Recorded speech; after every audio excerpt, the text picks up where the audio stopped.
Hindi na matiis ni Lira ang pananakot ng multo sa kanyang inuupahang apartment sa Taguig. Walang pinipiling oras ang multong ito.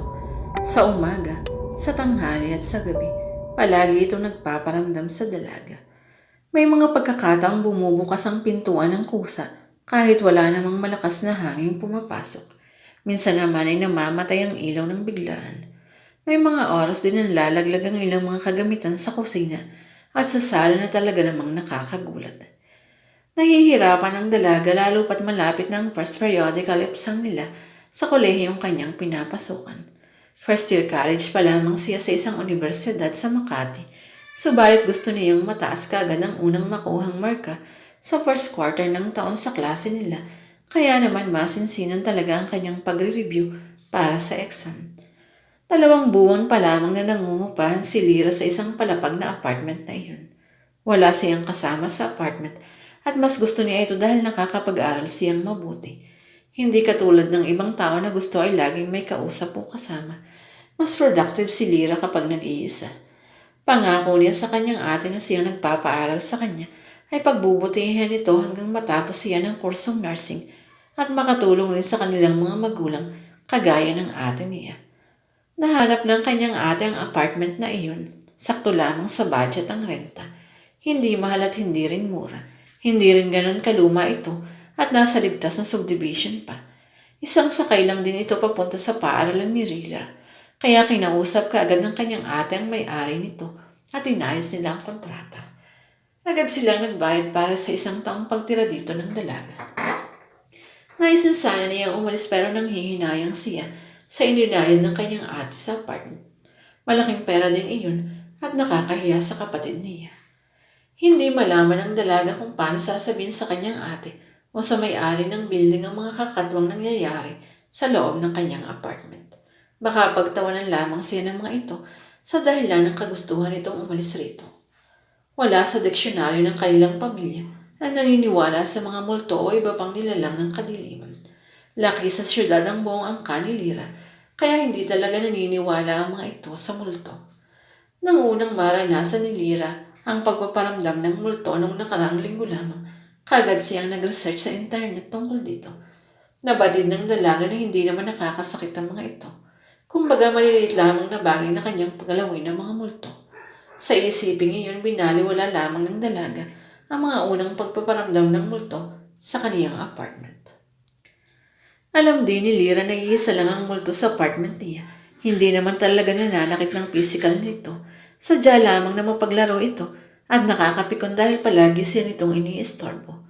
Ayon din sa mga vlog na kanyang nabasa, sa pananakit din ito hahantong at maaaring ikapahamak din niya sa huli. Kaya napaisip ang dalaga sa komentong iyon.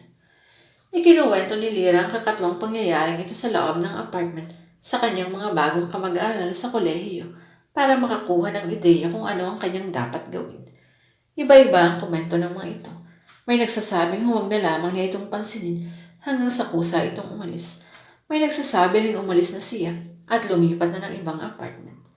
May suggestion din ng bago niyang kaibigan na si Jessa sa section nila na sumangguni siya sa isang albularyo para makausap at mapalis ang naturang multo sa apartment. May kilala raw itong bagong salitang albularyo sa Fairview, Quezon. Pwede nila itong i-text o tawagan. Sabado ng hapon, eksaktong tapos na sa pagliligpit ng mga kagamitan sa loob ng salat si Ricardo at ang kasama nitong si Sheena nang may pumaradang tricycle sa harap ng kanilang gate. Dahil bukas ang pintuan ng kanilang bahay ng mga oras na iyon, napansin kagad nito ang 3 babaeng bumaba sa tricycle. Humarurot naman palis ang tricycle matapos magbayad ng mga ito sa driver. Mabilis na sinundo ni Ricardo at Sheena ang 3 babaeng bumaba sa gate at nagpakilala sa mga ito. Agad na inaya ng magkasintahan ng 3 sa loob ng bahay. Sa tansya ni Lira, mga nasa 40 taong gulang lamang si Ricardo. Kahit hindi ito ganun katanda, mabilis itong nakilala sa Quezon City dahil sa marami na raw itong nagamot sa probinsyang pinanggalingan ito. Kalilipat lamang ni Ricardo at ng kinakasamang dalaga nito sa bagong 2 palapag na bahay na iyon, kaya nag-aayos pa rin ang mga ito ng mga gamit. Habang nagkukwento si Ricardo tungkol sa buhay nito bilang isang albularyo sa probinsya, mabilis ang sinuri naman ni Lira ang buong kabahayan. Ito lamang ang tanging may ikalawang palabag sa buong village na iyon sa Fairview. Simple lang ang bahay pero mayroong mga mamahaling gamit na nakadisplay rito.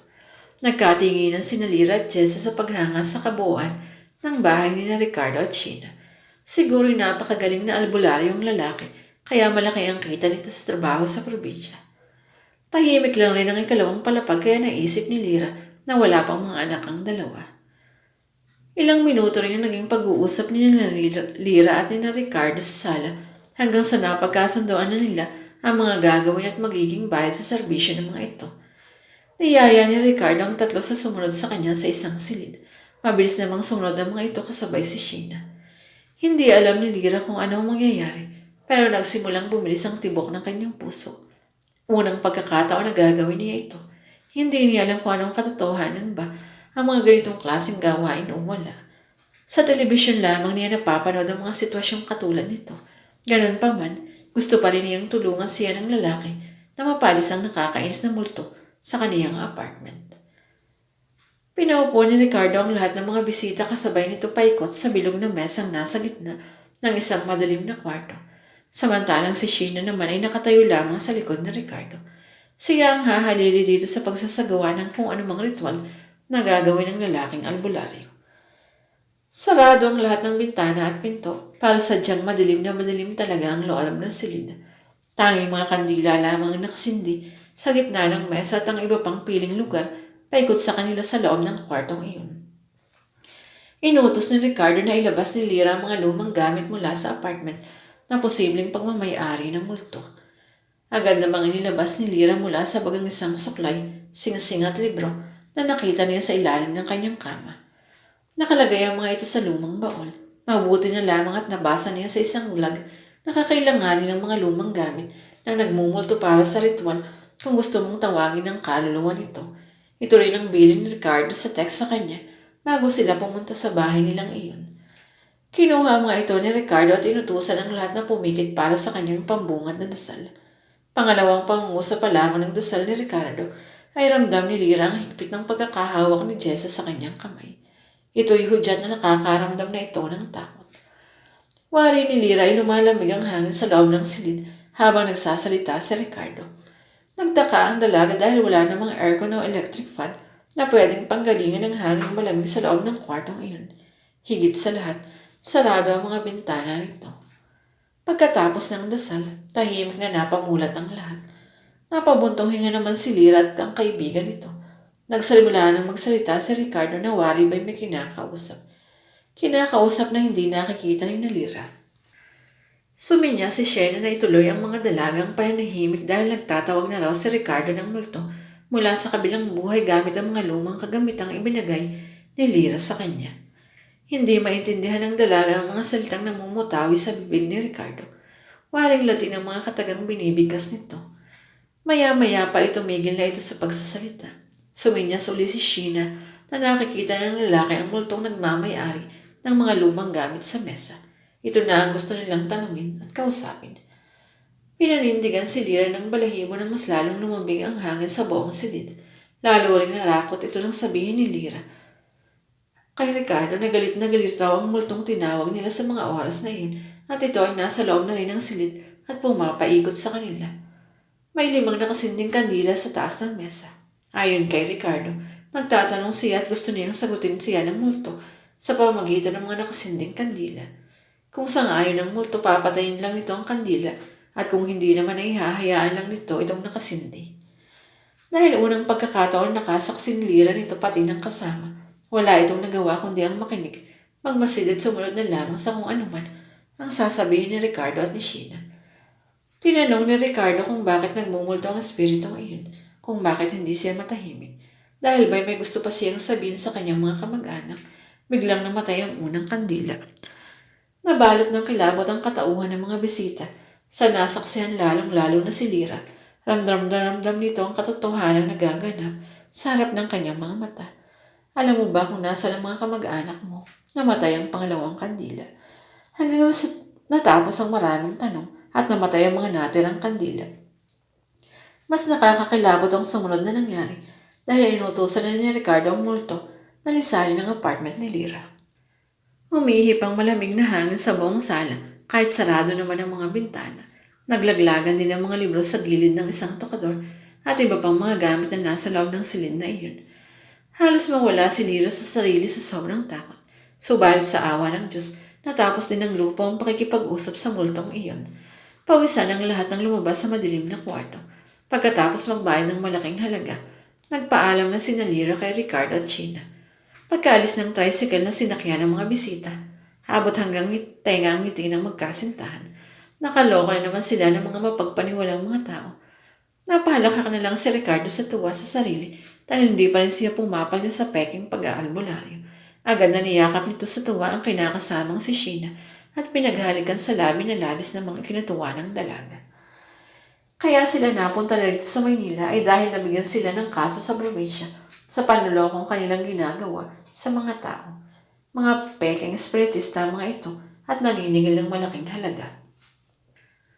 Pagkalipas ng isang araw, isang tawag mula kay Lyra ang nagpagising kay Ricardo sa hating gabi sa cellphone ng lalaki. Nagising din si Sheena sa lakas ng rintong nito, kaya lumabas ito ng kwarto sa ikalawang palapag at kumuha ng tubig sa kusina sa ibaba.